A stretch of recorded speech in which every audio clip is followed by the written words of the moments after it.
Salut les gamers, bienvenue à Professeur Board Game, je m'appelle David.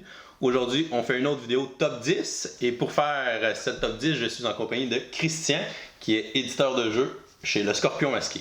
Bonjour David, bonjour les gamers. Donc aujourd'hui, jeu d'ambiance parce que c'est un peu thématique en fait parce que mon pain et mon beurre, un peu ce que le Scorpion Masqué met en marché comme jeu, c'est beaucoup justement du jeu d'ambiance, du jeu de party, disons-le ainsi. Et donc, c'est quelque chose que, même si on en discutait tout à l'heure, j'aime les gros jeux de stratégie comme on peut peut-être le voir derrière ici. Évidemment, je suis un peu spécialiste de jeux d'ambiance, donc on s'est dit que tiens, ce serait une bonne chose à présenter. Ouais, on va faire un top 10 jeux d'ambiance et de party. Christian, qu'est-ce que tu pourrais décrire comme étant un bon jeu d'ambiance et de party? Jeu de party, c'est un jeu qu'on sort dans un party. T'imagines-tu, Oui. toi? Mais bon, ça prend des jeux qui sont évidemment simples parce que souvent les gens ont bu. Donc, on va avoir leur attention pendant 30 secondes pour expliquer les règles. Il faut se mettre en mouvement vite. On est dans un party, donc ça prend des jeux qui peuvent se jouer à plusieurs joueurs. Quand le jeu est limité à 4 joueurs, ça ne pas un gros party. Ça prend des jeux aussi qui sont assez rapides à jouer, qui ne durent pas 3 ou 4 heures. Ça prend des jeux qui ont du mouvement, qui ont de l'interaction forte entre les joueurs. Des jeux sociaux souvent, en fait, des jeux avec beaucoup de communication. Pour moi même, j'ajoute des petits trucs, des petites parties à la définition qu'on ne mentionne pas souvent. Le jeu de party, il faut que ce soit un plaisir brut, voire un plaisir primitif. Si on va sur Board Game Geek, bien souvent ils vont classer, question simplifiée aussi, des jeux comme Dixit, qui est un jeu extraordinaire, qui est un jeu fabuleux, mais qui le classe dans la catégorie jeu de party. Pour moi, Dixit est un jeu extraordinaire, mais c'est pas un jeu qui va faire qu'on va crier puis qu'on va s'exciter avec la famille à Noël. Ça prend un jeu où les gens vont rire, vont embarquer dans l'ambiance, puis ça va être le fun, puis ça va se sentir que c'est le fun. Voilà, on se fout un peu de savoir qui a gagné à la fin d'un jeu d'ambiance. On veut rire, tout simplement. Exactement. Est-ce que tu pourrais nous parler un petit peu des derniers jeux sur lesquels tu as travaillé? Oui, le Scorpion Masqué est connu essentiellement, comme je disais, pour ses jeux d'ambiance. Donc, on a quelques boîtes ici.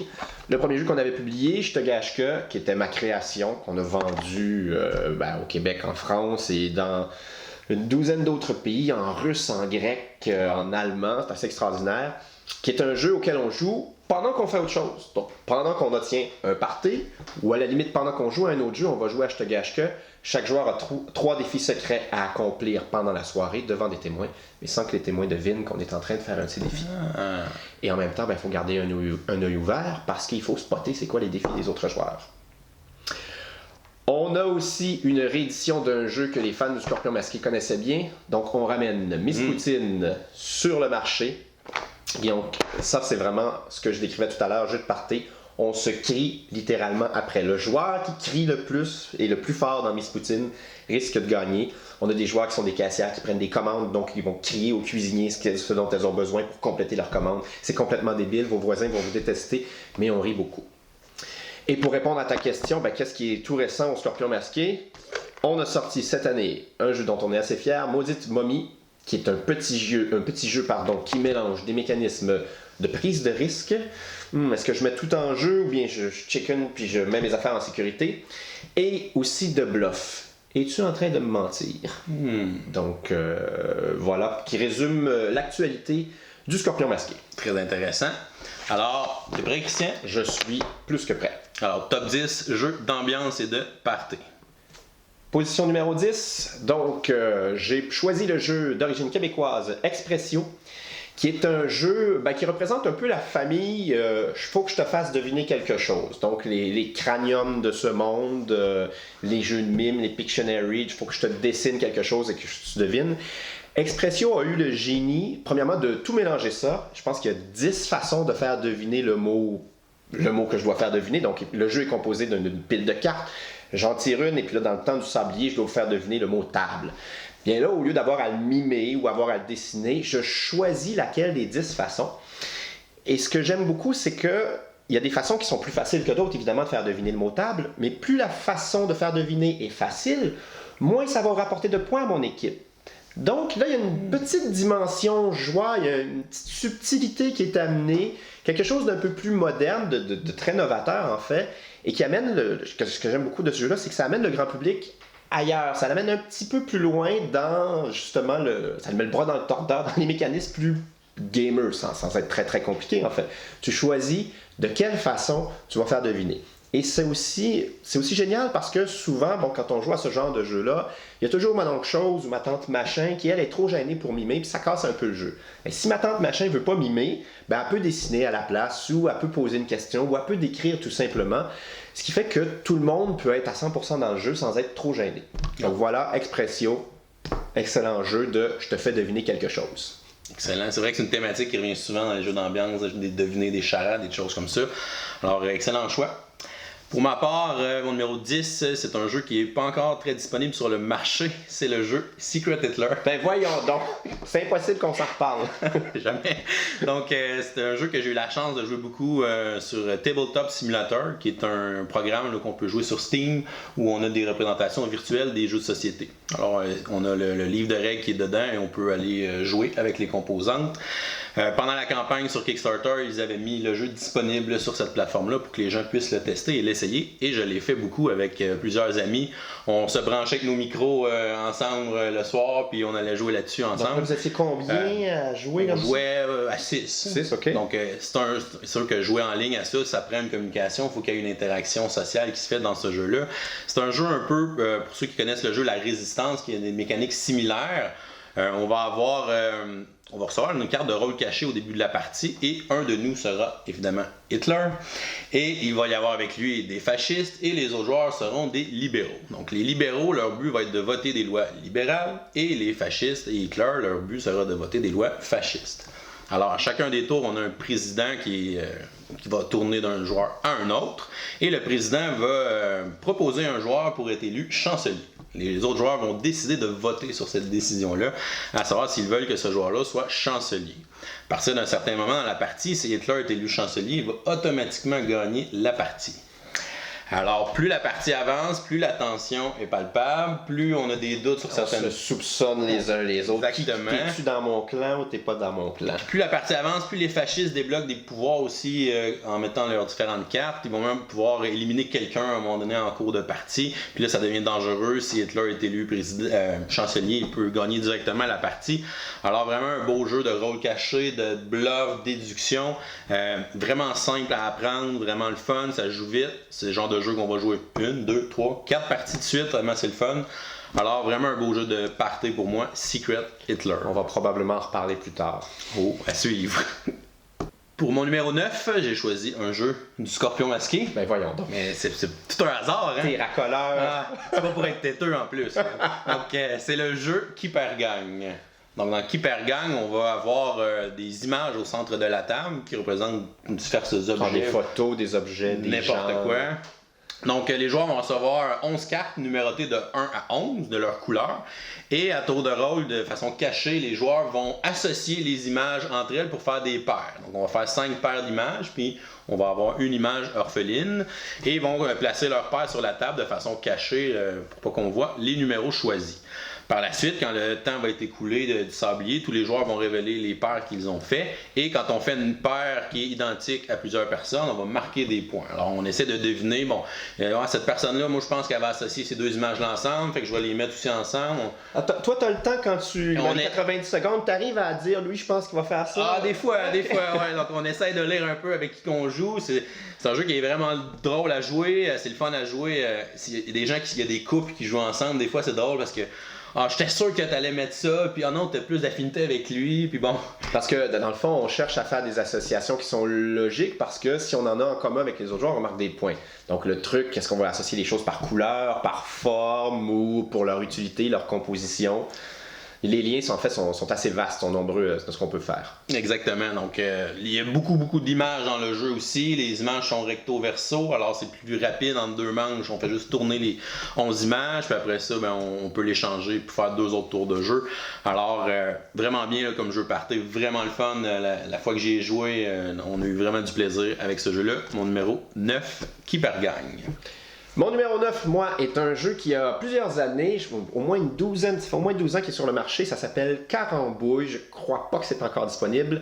C'est un jeu d'origine française publié par La Haute Roche qui simule littéralement le marché public. Imagine le marché Jean Talon, c'est stéroïdes. Oh. Et là, tout le monde vient vendre ses produits, son jambon, son lapin, ses carottes, son fenouil, son safran. Et on crie, littéralement, encore une fois, pour attirer les clients. Mais là, c'est que tout le monde est client de tout le monde, on fait des échanges. Alors, plus tu as de cartes safran devant toi ou plus tu as de cartes fenouil, plus chacune vaut de points. Donc, c'est un peu des set collections. On cherche à rassembler plusieurs fois la même carte. Alors là, on dit, bon, ben je cherche un fenouil ou je cherche un lapin, qui en a échangé? Et tout ça se passe en même temps. Tout ça est en temps réel. Alors évidemment, pendant que je suis en train de négocier avec toi, il y a quelqu'un qui veut plus ton lapin, donc il va venir s'interposer, puis qui va essayer de forcer des échanges. Et il y a évidemment, les échanges doivent être acceptés par les deux joueurs. Donc c'est une forme de négociation, mais c'est très rapide. Et il y a des cartes carambouilles qui peuvent forcer des joueurs à faire des échanges, qui peuvent nous permettre de mentir dans un échange. C'est pas un grand jeu de stratégie, mais c'est vraiment jusqu'à 7 joueurs. C'est un joyeux bordel. C'est très, très, très drôle. Pour ceux qui ont déjà joué peut-être au jeu Bonanza, qui est très connu quand même, qui est un jeu de Uwe Rosenberg, le même auteur que Agricola.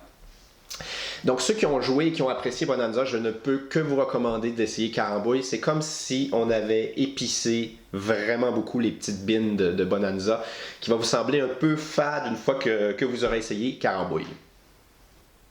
Mon numéro 8, c'est un peu, ça rassemble encore une fois pas différents types de jeux, mais des jeux du même type. C'est le jeu Jungle Speed, donc encore un classique du jeu français d'ambiance. Les jeux de vitesse, Jungle Speed, on met un totem en bois au centre de la table, un petit objet, et puis à tour de rôle, on retourne une carte devant soi. Si jamais je retourne une carte qui est identique à celle d'un autre joueur, nous devons rapidement saisir le totem au centre de la table. Le joueur le plus lent va devoir récupérer des cartes et les mettre en dessous de son paquet, et le premier joueur qui n'a plus de cartes devant lui remporte la partie. C'est simplissime, mais encore une fois, un plaisir brut, un plaisir... faut faire attention même parce que j'ai déjà vu le totem revoler, poquer des murs, poquer des fronts. Il faut pas avoir peur, mais c'est un plaisir très libérateur. Jungle Speed, et bon, pour ceux peut-être qui seraient un peu moins aventuriers, j'aurais un choix 8B, qui est le jeu Double aussi, qui est un jeu de vitesse très très connu, qui est un peu moins violent parce qu'on n'a pas à saisir le truc. C'est un peu moins brut, mais c'est tout aussi plaisant. Donc les jeux de vitesse, Jungle Speed, c'était mon numéro 8. Excellent. Pour ma part, mon numéro 8 va aller au jeu Escape. Escape, oui, j'en ai un ici. Donc Escape, c'est un jeu en temps réel. On est pris dans un temple un peu à la Indiana Jones et on doit rouler des dés. Et c'est un jeu qui est en temps réel, il n'y a pas de tour de jeu, donc on roule les dés, on rebrasse les dés jusqu'à temps qu'on obtienne ce qu'on veut. Et à un moment donné, nos dés peuvent avoir le symbole maudit, ils sont barrés, là, on est pris, il faut qu'un autre joueur vienne nous aider. Donc c'est un jeu coopératif. Qui dure 10 minutes, donc on part une trame sonore et la trame sonore va avoir une espèce de musique d'ambiance aussi là, pour nous mettre dans l'ambiance du temple et on va devoir à certains moments dans le jeu revenir au centre, donc il va y avoir une espèce de gong qui va sonner si je me souviens bien et on doit revenir au centre sinon on perd un de nos dés et dans le fond le but du jeu ça va être d'aller placer les différents cristaux dans les chambres pour qu'on puisse être capable de sortir du temple avant le 10 minutes. Alors vraiment un jeu chaotique, drôle, plaisant. On a aussi des malédictions qui vont rajouter des effets. Il y a pas une malédiction qui nous empêche de parler ou qu'il faut qu'on lance les dés à une main ou si on échappe un dé en dessous de la table, on le perd pour le reste de la partie. Donc plein de petites choses là, qui sont drôles dans le jeu. Escape, mon numéro 8. Ce qui est fun avec Escape, c'est que bien souvent les jeux de party, les jeux d'ambiance, ils n'ont pas de thème. T'sais, on parlait, je sais pas moi, de Jungle Speed. Il n'y a pas vraiment de thématique dans Jungle Speed, dans Double. Tandis que dans Escape, on a vraiment une thématique très très forte. On se sent dans la pyramide, puis la grosse boule d'Indiana Jones est en train de nous courir après, puis il faut vraiment se dépêcher pour sortir. Et tout ça est très bien rendu, puis c'est le fun justement qu'on puisse avoir des jeux d'ambiance avec une thématique bien sentie. Vraiment solide, puis c'est pas le genre de jeu qu'on va jouer assis. Là. Tout le monde va être debout, tout le monde va être ses nerfs, puis ça y va par là. C'est très excitant. C'est un bijou à voir des gens jouer à ça. Mon numéro 7 est un petit jeu d'origine française qui s'appelle Rhythm and Boulet et qui est essentiellement un jeu de camp que vous avez peut-être joué qui s'appelait l'Indien, dans lequel on fait le fameux rythme de la chanson We Will Rock You the Queen. C'est bon. Et à un moment donné, en fait, chaque joueur a devant lui un signe qui peut être de mettre la main comme ceci, qui peut être de faire ça, ou plein de trucs différents. Et à un moment donné, il y a un joueur qui démarre la manche et qui, au lieu de taper dans ses mains, va faire son propre signe et qui, sur le temps suivant, va appeler un autre joueur. Le joueur appelé sur le temps suivant doit répondre à l'appel par son propre signe et après ça, appeler un autre joueur. Et ainsi de suite. Il ne faut pas se planter quand on se trompe parce qu'on répond parce que c'est pas le temps ou qu'on ne répond pas quand c'est le temps. Eh bien, on reçoit un boulet. Et quand 10 boulets ont été distribués à tous les joueurs, ben celui qui en a le moins remporte la partie. Donc, Rythme et Boulet, c'est un jeu vraiment très, très, très, très, très drôle. On se dit, mais c'est super facile, comment je vais pouvoir me planter? Ah, je me suis planté. Et plus ça va, plus on accélère le rythme. C'est un jeu qui devient très intense et qui demande une étonnante concentration. Moi, je serais vraiment pas bon à ce jeu-là. Je suis pas capable de suivre un rythme avec mes mains. On découvre les talents cachés ou les pas de talents cachés de tout le monde avec ce jeu. Pour ma part, mon numéro 7 est un petit jeu de devinette qui s'appelle Time's Up. Time's Up, c'est un jeu très connu. Il y en a qui connaissent ça sous le nom de la boulette. Dans Time's Up, on a des cartes avec des mots dessus qui sont des personnages ou des gens célèbres. Et on doit tout simplement faire deviner ce qui est sur les cartes aux autres joueurs de notre équipe. Ce qui est difficile, c'est que bon, dans la première manche, on y va relax, on a le droit à peu près de tout dire pour essayer de faire deviner le mot.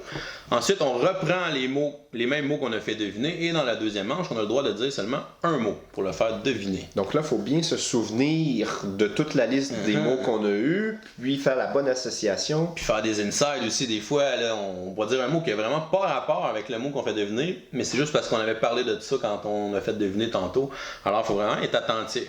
Et que ce soit encore plus difficile, dans la troisième manche, on ne peut rien dire, on doit seulement mimer pour faire deviner le mot. Encore une fois, il y a des personnages qui sont vraiment durs à mimer, alors des fois on va plus y aller sur l'inside qui s'est développé pendant la partie pour réussir à le faire. Il se crée une espèce de jeu à chaque partie, effectivement il se crée des insides à l'intérieur de chaque partie. Puis ce qui est drôle, c'est que là, souvent, bon, je sais pas, on fait une partie en 30 noms, ben dans les 30 noms, il y a 2 ou 3 chanteurs. Mais si tu mimes juste en chantant, ben ils savent pas si c'est Richard Desjardins ou Richard Séguin qu'il faut que tu fasses deviner. Et donc, il faut justement être plus créatif et créer un truc ou arriver à accrocher à un détail qui a marqué dans les manches précédentes pour faire deviner à nouveau Richard Desjardins. Oui, donc c'est vraiment un beau petit jeu. Ça se joue à un nombre infini de joueurs. On joue en équipe de toute façon, qu'on peut jouer 2, 3, 4 équipes contre, c'est pas grave. C'est super simple, c'est accessible à n'importe qui. Vous pouvez emmener ça dans votre famille, dans un party de Noël, puis ça sûr que ça va pogner. Il y a même une version pour enfants, au lieu d'être des noms, c'est des images, mais le jeu reste le même. Alors, même des adultes pourraient y jouer aussi facilement. À chaque fois que j'ai sorti ce jeu-là, on a eu vraiment du gros fun. Notre jeu Time's Up, mon numéro 7. Ça se pourrait qu'il revienne aussi. Oh, spoiler alert! Pour mon numéro 6, j'ai choisi un jeu de dextérité, c'est le jeu Dungeon Fighter. Dans Dungeon Fighter, nous sommes des aventuriers, c'est un jeu coopératif, un peu style Donjon Dragon, on doit aller dans un donjon et affronter des monstres. Mais ce qui est difficile dans ce jeu, c'est qu'on lance des dés. Mais on lance vraiment des dés au sens... On roule pas des dés. Non, on les lance. Alors on a une cible au milieu de la table et il faut prendre le dé quand on fait une attaque, le lancer sur la table, faire un bond au dé et ensuite qu'il tombe sur la cible. Et sur la cible, on a différents chiffres qui vont indiquer les points de dégâts que vous allez faire aux différents monstres. Dépendant du monstre ou des armes que vous allez utiliser, vous allez ajouter des conditions à votre lancer de dés. Ça peut être de lancer les yeux fermés, de lancer par en arrière, donc de le lancer en dessous de votre jambe. Donc il y a un paquet de façons différentes de lancer les dés. Évidemment, c'est toutes des façons comiques. Un peu n'importe quoi. C'est vraiment n'importe quoi comme jeu, mais ce qui est important, c'est que c'est le fun. Donc vraiment un jeu plaisant, un beau petit jeu coopératif. C'est sûr que comme jeu de party, ça joue maximum, je pense, à 5. Donc, c'est sûr que ça ne sera pas un grand nombre de jeux, mais le plaisir va être au rendez-vous. C'est certain de voir des gens essayer de faire des lancers de dés impossibles. Ça va être des fourrés tout le long de la partie. En fait, je crois que Dungeon Fighter, et je pense que c'est le seul jeu de ta liste auquel je n'ai pas joué, fait partie de ce que j'appelle une mouvance, mais très très petite, qui est le jeu de party pour gamers. Et j'ai en tête un de mes jeux favoris, moi, bon, qui fait partie de la liste ici, mais que j'adore vraiment, qui s'appelle Space Alert. Space Alert, c'est un jeu que ça prend un bon 10 minutes à expliquer quand même, donc on peut pas le mettre dans le jeu de party, surtout qui est limité aussi à 5 joueurs. Mais c'est vraiment drôle, c'est un jeu dans lequel on va rire, même à la limite qu'on va rire encore plus si on perd.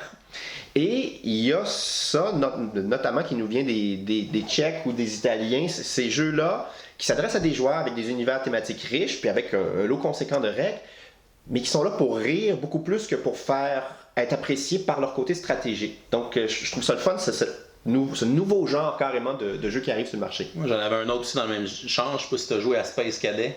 Oui.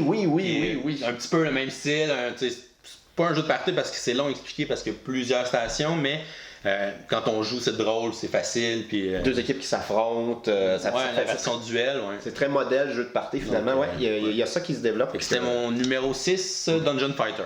Mon numéro 6, c'est un jeu qui s'appelle Shabadabada, qui est probablement... Je le refais, Shabadabada. Qui est un jeu qui a probablement même déjà été fait à la télé. C'est pas très compliqué. On met un mot sur la table. Dans Shabadabada, sur la carte, il y a deux mots, un en français et un en anglais. Et à tour de rôle, chaque équipe, parce que ça se joue en deux équipes, chaque équipe doit chantonner ou chanter au moins quelques vers d'une chanson qui a un de ces deux mots-là. Donc, je mets sur la table, tiens, il y a le mot yesterday et puis il y a le mot joie. Ben là, nous, on commence, puis on fredonne yesterday, la chanson des Beatles, mais je le ferai pas parce que je veux pas que tous les auditeurs s'en aillent. Et une fois que ça fait quelques vers qu'on chante, ben là, votre équipe doit trouver soit une autre chanson qui a le mot yesterday dedans ou qui a le mot joie. Et ainsi de suite, jusqu'à temps qu'une équipe flanche parce qu'elle n'arrive pas à trouver une chanson ou un poème qui a ce mot-là. Et puis, au bout du nombre de cartes que ça vous amuse, l'équipe qui aura gagné le plus de cartes gagne la partie. Mon numéro 5 est le jeu Pitch Car, ici. Alors, je vous montre la boîte parce que si vous arrivez à voir un peu, je pense que vous comprendrez le jeu sans même que je vous explique. On construit une espèce de piste de course sur la table. Chacun a une petite voiture à sa couleur. Et à tour de rôle, on donne une pichenette ou une pichenotte en bon québécois.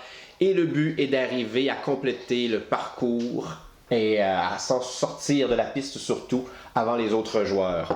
Ce qui est le fun avec ce jeu-là, c'est qu'on se lève debout, on retire toutes les chaises autour de la table, on met ça, et là tout le monde joue, ça prend un gros 4 secondes jouer son tour, c'est jusqu'à 8 joueurs, c'est du fun, c'est très très drôle, c'est actif. Et puis voilà, Pitch Car, ça fonctionne juste, c'est super. Good. Moi, pour mon numéro 5, j'ai choisi un jeu un peu plus cérébral là, pour un jeu de party. Ça reste un jeu de devinette, c'est le jeu Concept. Oui. Donc, dans le jeu Concept, on a un grand plateau avec un paquet d'images qui représentent des concepts, que ce soit de la nourriture, un personnage, les couleurs, les formes, les matériaux. Et on prend une carte sur laquelle il y a différents mots ou expressions qu'on veut faire deviner aux autres joueurs de son équipe. Et on prend des petits cubes et on va les placer sur le plateau aux différents concepts. On peut aussi faire des sous-concepts pour essayer de faire deviner. Alors, une belle façon, je trouve, d'amener la mécanique de deviner des mots, si on veut, dans un jeu de party. C'est sûr que c'est pas un jeu nécessairement qu'on va y avoir des grands rires tout le long de la partie, là, mais un beau petit jeu de devinette, je trouve, le jeu Concept, mon numéro 5. Il y a des belles exclamations quand même dans Concept. Quand on arrive à trouver, on fait « Ah! » Il y a ce genre de choses-là qui se produit, qui appartient au jeu de party, en fait. Ouais, exactement. Pour mon numéro 4, j'ai choisi un petit jeu de bluff qui s'appelle Shérif de Nottingham. C'est un jeu dans lequel un joueur va incarner le shérif de Nottingham qui doit inspecter ou pas des marchands pour les laisser rentrer des marchandises dans la ville de Nottingham. Les autres joueurs seront les marchands et vont placer dans une espèce de petit sac des cartes de marchandises, que ce soit du fromage, des pains, des pommes. Mais on peut aussi avoir des marchandises illégales. Ben voyons donc. Ah. Mais les marchandises illégales valent beaucoup de points. Par contre, il ne faut pas que le shérif tombe dessus, sinon il va nous les confisquer. Alors on prépare notre sac et tous les marchands vont donner leur sac au shérif. Et là, le shérif va se mettre à interroger les joueurs, à savoir qu'est-ce qu'il y a dans leur sac, et il va essayer de deviner, bon, quel joueur bluffe, quel joueur essaie d'emmener des marchandises. T'essaierais-tu de m'en passer une, toi, là? Ouais, c'est quoi qu'il y a dans ton sac? Des pommes puis des bananes. Ah ouais. Et les joueurs peuvent aussi mettre de l'argent pour essayer de donner un pot de vin au shérif pour qu'il puisse les laisser passer. Mais ça peut être une feinte aussi, parce qu'on peut avoir juste des marchandises légales dans notre sac, mettre de l'argent pour que le shérif pense qu'on bluffe. Et s'il faut notre sac, si on avait vraiment ce qu'on avait dit, c'est lui qui doit nous payer une pénalité. Alors vraiment du bluff des deux côtés, autant du côté du shérif que du côté du marchand. Et le rôle du shérif va changer d'un joueur à un autre. Donc tous les joueurs vont être shérif 2 fois dans la partie. Alors tout simplement un jeu de bluff. Vraiment le fun, vraiment accessible. Se joue maximum à 5, par exemple, pour un jeu de party, mais c'est sûr que vous allez rire tout le long de la partie, là, tellement c'est drôle. Donc mon numéro 4, le shérif de Nottingham. Mon numéro 4 est le jeu qui s'intitule Perudo, qui est un jeu dans lequel chaque joueur a un petit gobelet avec lequel il y a 5 dés à l'intérieur. Tout le monde brasse ses dés. Là, il y a un plaisir physique, il y a une espèce de rituel quand les 6 joueurs brassent leurs dés en même temps. On dépose, et puis là, on regarde secrètement, parce que c'est un jeu de bluff aussi. Et il y a un joueur qui va démarrer la manche en annonçant un nombre et une valeur. Je pense, gang, là, que si on prend les dés de tout le monde sur la table, en dessous de nos petits gobelets, il y a au moins 4 fois le chiffre 5. Et là, le joueur suivant doit soit renchérir sur le nombre de dés ou sur la valeur, ou, à un moment donné, forcément, ça va monter, ça va monter, ça va monter. Il y a un joueur qui va dire « Ah ben non, je te crois pas » au joueur précédent qui a parlé. Alors, tout le monde lève son gobelet et on fait le compte des dés qu'il y a sur la table. Ben, si le joueur qui avait annoncé une certaine valeur avait raison, celui qui l'a intercepté, celui qui est allé vérifier a une pénalité. À l'inverse, si c'est celui qui s'est fait pincer en annonçant une trop grande valeur qu'il n'y avait pas sur la table, c'est lui qui perd un dé. Et même si c'est un jeu à élimination, c'est un jeu qui se termine assez vite à la fin et qui va être très très drôle à regarder. C'est un des meilleurs jeux de bluff que je connaisse et vraiment c'est belle ambiance. J'ai déjà vu des gens jouer en autobus avec leurs mains pour remplacer les dés. C'était un délire.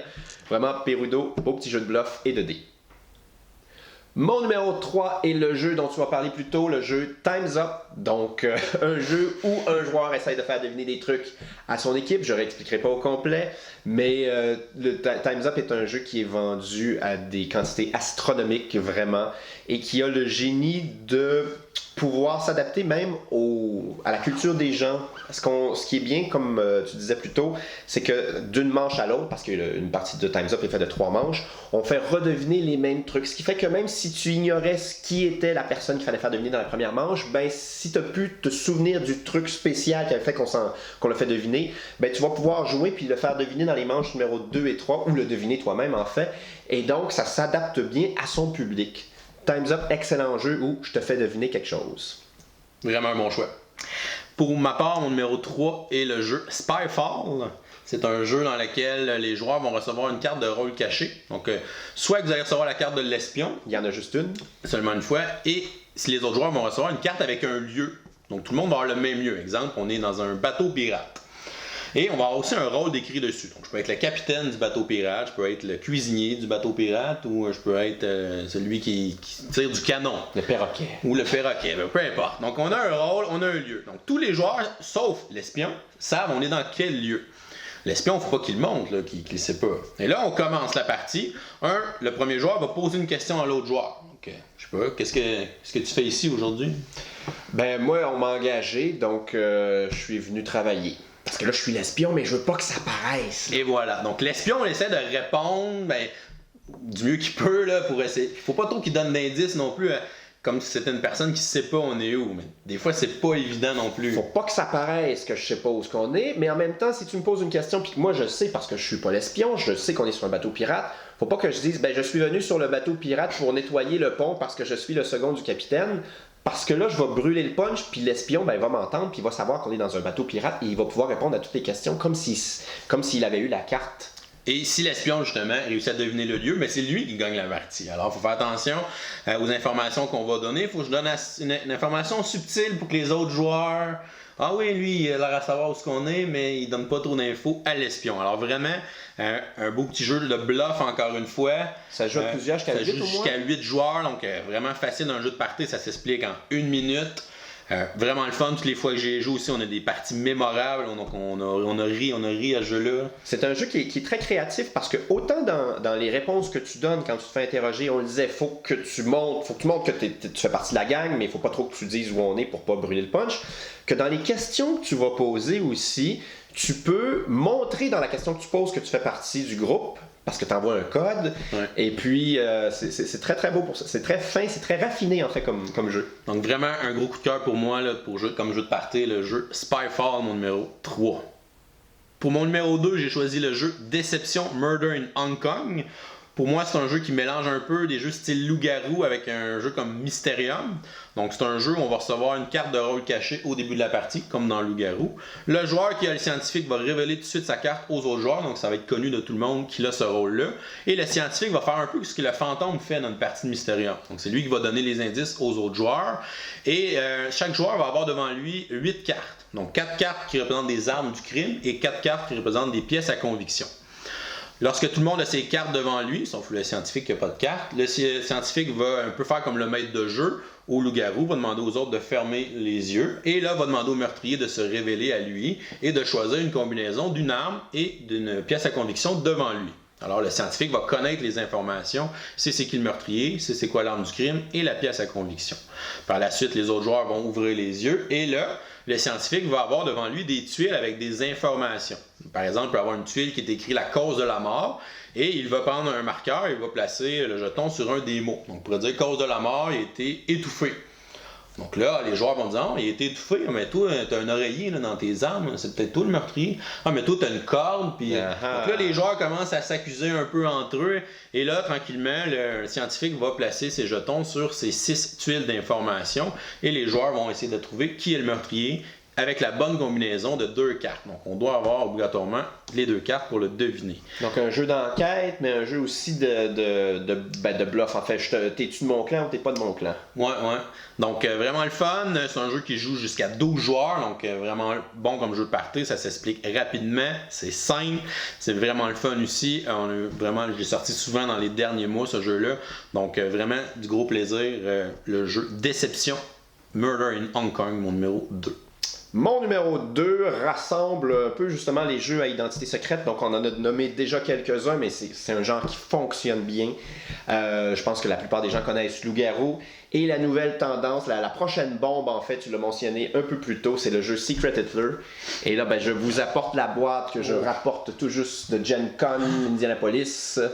Donc, en fait, ce qui est intéressant, je ne sais pas si tu vas pouvoir montrer l'image en plus gros, c'est l'effort de design qui a été fait pour cette boîte-là. C'est vraiment incroyable. Le jeu est excellent lui-même, mais au-delà de ça, les gens qui l'ont conçu et qui l'ont édité ont voulu en faire un objet unique. Donc, il y a même un format qui vient dans une boîte de bois, en fait. Wow. Mais Secret Hitler, c'est sans doute le meilleur, en tout cas un des meilleurs jeux à identité secrète. De par la façon qu'il arrive à donner une partie de l'information, mais jamais tout, parce qu'on peut jamais être sûr. Et puis avec la tension qui se monte tranquillement. Et puis même en fait, ce que je lisais, c'est que même si tu es un libéral, tu peux quasiment être tenté de voter fasciste une fois pour te donner le pouvoir plus tard sur un truc qui va te permettre d'assassiner Hitler. Donc c'est vraiment tordu, mais sauf que là, si tu fais voter une loi fasciste, les libéraux, tes alliés vont penser que tu en es un. Et puis c'est très très très tordu, mais vraiment un design de jeu et de boîte, d'objet en lui-même vraiment extraordinaire. Secret Hitler, mon numéro 2. Oui, je trouve qu'il ajoute une belle profondeur à des jeux justement de ce style-là. Il va déloger des jeux comme la Résistance, Loup-garou si on veut aussi. Donc, super comme jeu, Secret Hitler. Il devrait arriver en magasin là, bientôt. Mon numéro 1, roulement de tambour. Brrr, attention, j'apporte la boîte. Fais de la place. Je vous présente Tumbling Dice. Donc, Tumbling Dice, c'est une énorme boîte, c'est un escalier, littéralement. Et puis, c'est le genre de jeu que, littéralement, on place sur la table et on n'a pas besoin d'expliquer les règles, on commence à jouer. Chaque joueur a 4 dés à sa couleur, on donne une pichenote dessus, on le lance depuis la rampe ici. Et puis plus il tombe loin, plus il va valoir de points. C'est-à-dire que s'il est sur le premier étage ici, il va valoir seulement une fois le résultat du dé. Mais s'il dégringole jusqu'en bas, sans tomber évidemment, on multiplie par 4 le résultat du dé. Mais évidemment, le dé ne rapporte des points au joueur qui l'a lancé que s'il est toujours sur l'escalier une fois que la manche a terminé, c'est-à-dire une fois que tout le monde a lancé tous ses dés. Et alors là, c'est bien sûr qu'il y en a qui ont plus de plaisir à déloger les dés des autres joueurs, à jouer au curling en fait, qu'à essayer de marquer leurs propres points. La boîte de base vous donne des dés pour 4 joueurs. Tous les gens que je connaisse qui ont un Tumbling Dice sont allés s'acheter 4 voire 6 autres sets de dés. Et là, on joue à 8 à 10 joueurs. C'est le bordel. On lance, je sais pas moi, on lance 40 dés. S'il en reste 7 sur la table, une fois que la manche est finie, c'est beau. Mais un grand plaisir, un beau délire, accessible à tout le monde, l'âge, la culture, rien n'y change. En fait, même, on peut jouer avec des gens qui parlent une autre langue parce qu'on a juste besoin de connaître 4 fois 6 pour pouvoir comprendre le jeu. Donc, Tumbling Dice, un des meilleurs jeux d'ambiance, sinon le meilleur jeu d'ambiance auquel j'ai joué. Wow, c'est impressionnant. Pour ma part, j'ai choisi un jeu très populaire qui vient de gagner le jeu de l'année en Allemagne. Il s'agit de Codename. Donc Codename, un jeu de devinettes, de mots avec une bonne twist. Vous allez faire des équipes, donc on va avoir 2 équipes qui s'affrontent et les équipes sont des espions. On va élire un joueur maître espion dans chacune des équipes. Le maître espion va être assis, les 2 maîtres espions vont être assis côte à côte d'un côté de la table et vont avoir une petite carte qui va révéler où sont les agents, les espions de leur couleur. Donc on a la couleur rouge, la couleur bleue. Et au centre de la table, on va placer tout simplement 25 cartes avec des mots. Donc sur chacune des cartes, on va avoir un mot. Les maîtres espions, ce qu'ils doivent faire, c'est regarder où sont leurs agents sur les 25 mots qui sont sur la table et doivent donner un nom de code aux gens de leur équipe pour faire deviner où sont ces 10 espions là, sur la table. Donc, par exemple, je peux avoir des mots qui sont sur la table, je pourrais dire animal 2. Donc, ça veut dire que je pense qu'il y a 2 cartes sur la table qui ont un lien avec le mot animal. Alors là, que tu dois faire deviner. Que les joueurs de mon équipe vont essayer de deviner, de pointer, et on va espérer qu'ils ne tombent pas sur la carte d'assassin qui me ferait perdre la partie tout de suite. C'est un jeu qui est vraiment simple, c'est un jeu, encore une fois, très accessible, qu'on peut emmener facilement dans notre famille, on peut faire jouer des non-gamers à ça facilement. C'est un jeu vraiment le fun. On a eu du plaisir à chaque fois qu'on a joué à ça. Vraiment drôle aussi de voir les liens que les gens font dans leur tête. Puis que finalement, quand ils donnent leur indice, les autres pensent à d'autres choses carrément.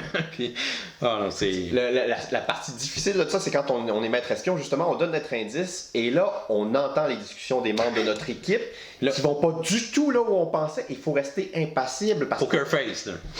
Non, c'est pas ça qu'il fallait que tu deviennes. Ah! C'est vraiment très très drôle. Donc Codename qui s'est vendu là à plus d'1 demi-million d'exemplaires. J'ai parlé avec l'éditeur justement récemment. Donc un succès fou cette année là. Parce que le jeu a à peine 1 an et déjà il a des ventes vraiment fabuleuses. Donc à faire rêver. Donc mon numéro 1 jeu d'ambiance et jeu de party ne pouvait caler qu'à Codename. Et voilà, c'est ce qui conclut notre top 10 jeux d'ambiance et de party. J'espère que vous avez apprécié. Si vous êtes d'accord avec nos choix ou pas, vous pouvez laisser des commentaires dans la section du bas. Vous pouvez aussi nous proposer vos choix. Quels sont vos jeux de party favoris? Merci Christian d'avoir fait cette vidéo avec moi. Ben merci de l'invitation David. Je suis bien content de pouvoir, pas sortir de ma tanière parce que finalement ça s'est passé chez nous, mais de pouvoir rencontrer l'homme derrière le professeur Board Game. Et donc, si ça vous intéresse, si vous voulez en savoir plus sur le Scorpion Masqué, maison d'édition toute québécoise, allez sur scorpionmasqué.com. On a un Facebook, un Twitter, un Instagram et un canal YouTube, nous aussi. Donc, sur tout ça, vous allez trouver bien sûr des concours pour gagner des jeux, l'actualité du Scorpion, qu'est-ce qui est en préparation. Vous allez voir des choses avant que ça. Vous allez même voir des choses en développement. Vous pouvez même intervenir, donner votre avis. Ah oui, c'est vrai. Alors, derrière, sur le mur, en fait, vous voyez les images du prochain jeu, un des prochains jeux qui va sortir en 2017, qui va s'appeler Wendigo. Donc, ce que je disais, c'est que vous pouvez même intervenir, donner votre avis parfois sur certaines illustrations qu'on est en train de développer. On donne des trucs pour auteurs de jeux. Vous voyez ce qui se passe derrière le rideau, comment est-ce qu'on arrive à développer des jeux. Vous pouvez communiquer avec nous. Et je terminerai en disant que en septembre prochain, le Scorpion Masqué va fêter ses 10 ans. Oh. Et on va faire une grande fête dans 10 endroits de la francophonie. Donc, en même temps, mais vraiment simultanément, le samedi 24 septembre à 14h au Québec et à 20h, donc en Europe, on va fêter les 10 ans du Scorpion Masqué. De Saint-Gédéon à Bruxelles, en passant par Paris et Trois-Rivières, on aura Québec et Montréal, où je serai, oui, en personne moi-même, au Colonel Moutarde. Donc, on va fêter les 10 ans du Scorpion. Il y aura, un petit mot de bienvenue. Il y aura aussi possibilité d'échanger avec le Scorpion Masqué parce que tout ça, on sera tous reliés par la magie des interwebs. On va diffuser soit sur Skype ou en streaming, un truc comme ça. Vous allez pouvoir poser des questions. Il va y avoir un jeu collectif qui va se passer dans les 10 endroits en même temps. Un truc vraiment trippant qu'on a développé, un jeu juste pour cet événement-là. Il va y avoir le prototype du premier jeu qui va sortir en 2017, qui va s'appeler Mot pour Mot, que vous allez pouvoir essayer. On a fait une maquette pour chacun des endroits.